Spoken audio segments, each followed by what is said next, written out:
નમસ્કાર વિદ્યાર્થી મિત્રો, અહીં જોવાના છે આજે આપણે ધોરણ નંબર 7 ની અંદર સેમિસ્ટર નંબર 2 નું આઈડિયલમાં સંસ્કૃત વિષયનું આપણે યુનિટ નંબર 1 પહેલિકાનું આપણે સોલ્યુશન કરવાનું છે। તો વિદ્યાર્થી નમ્ર વિનંતી છે કે તમે પ્રથમ વખત અમારી ચેનલ તમે શો કરી રહ્યા હો તો વિડીયોને તમે લાઈક તેમજ ચેનલ સબસ્ક્રાઇબ કરવાનું ભૂલશો નહીં અને આ લિંક તમારા ફ્રેન્ડ સર્કલમાં આગળ અવશ્ય શેર કરશો। તો શરૂઆત કરીએ આપણે સોલ્યુશનમાં। તો પહેલા MCQ થી શરૂઆત કરીએ। એમાં પહેલું છે પક્ષી રાજ ક અસ્તિ તો છે ગરુડા। બીજું છે ત્રિનેત્રધારી ક અસ્તિ તો શંકર। ક શૂલ પાણી અસ્તિ તો આવશે મહાદેવ। કયા દેવ હાથમાં ત્રિશૂળ ધારણ કરે છે તો શંકર। વૃક્ષાગ્ર વાસી ઉખાણાનો શું જવાબ આવશે? નાળિયેર। કા સ્ત્રી નર નારી સમુત્પન્ના તો આવશે છોટી કા।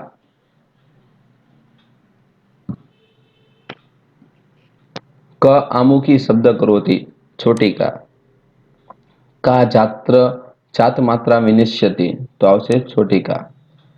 નર નારી સમુત્પન્ના ઉખાણાનો ઉત્તર શું થશે? ચપટી। સાપને કેટલી જીભ હોય છે તો કે 2। કા પંજ ભરતા અસ્તિ તો આવશે પાંચાલી। દંતેહીન શિલાભક્ષી ક અસ્તિ તેમાં આવશે પાદરક્ષક। ક કરીણા કુલમ હંતિ તેમાં આવશે સિંહ।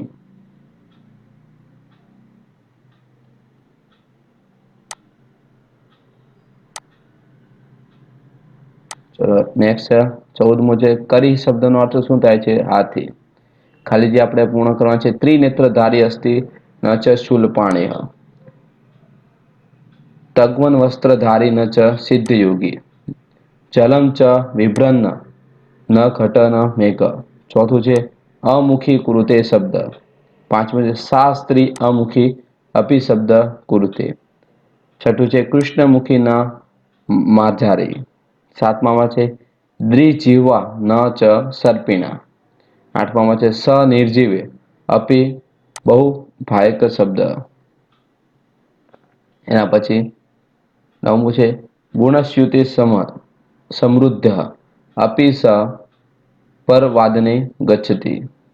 એના પછી છે કસ્તુરી જાયતે કસ્માત। 11મું છે કો હંતિ કરીણા ફૂલમ। ચલો ખરા ખોટા તમને અહીં આપેલા છે, આમાંથી જોઈને તમારે આઈડિયલની અંદર લખવાના રહેશે।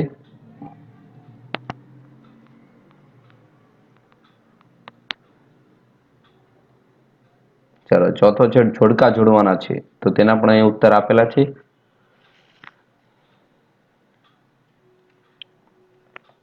પાંચમું છે પ્રશ્નના ગુજરાતી ઉત્તર લખવાનું છે। એમાં પહેલું પાણી એટલે કે હાથ।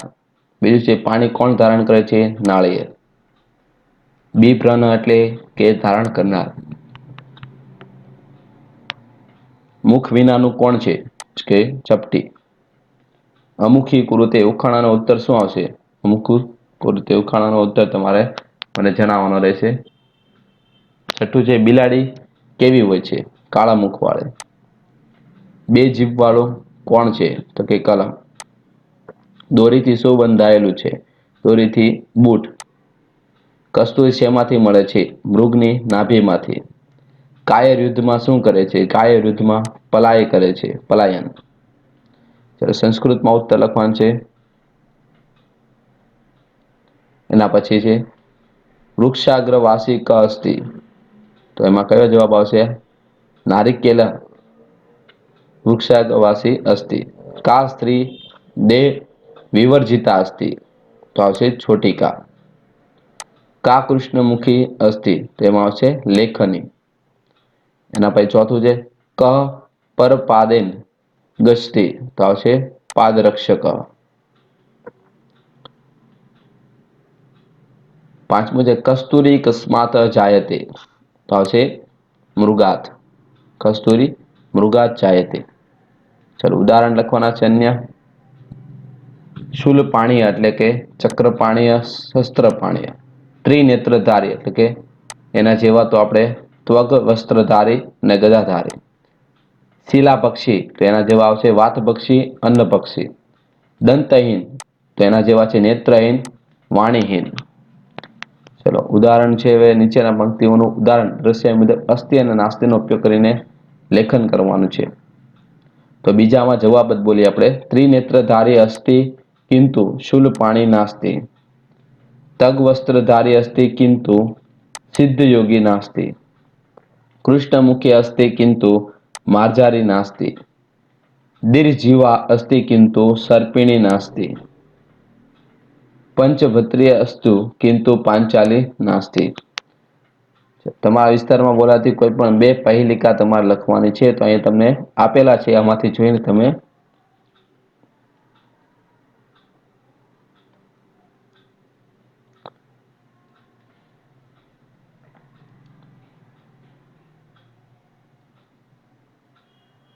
એના પછી જોઈએ આપણે ક્વેશ્ચન નંબર 10 છે. શ્લોક પૂર્ણ કરવાના છે. તો તે પણ તમે તમારા ચોપડીમાંથી અથવા તો આઈડિયલમાંથી તમે જોઈને લખી શકો છો.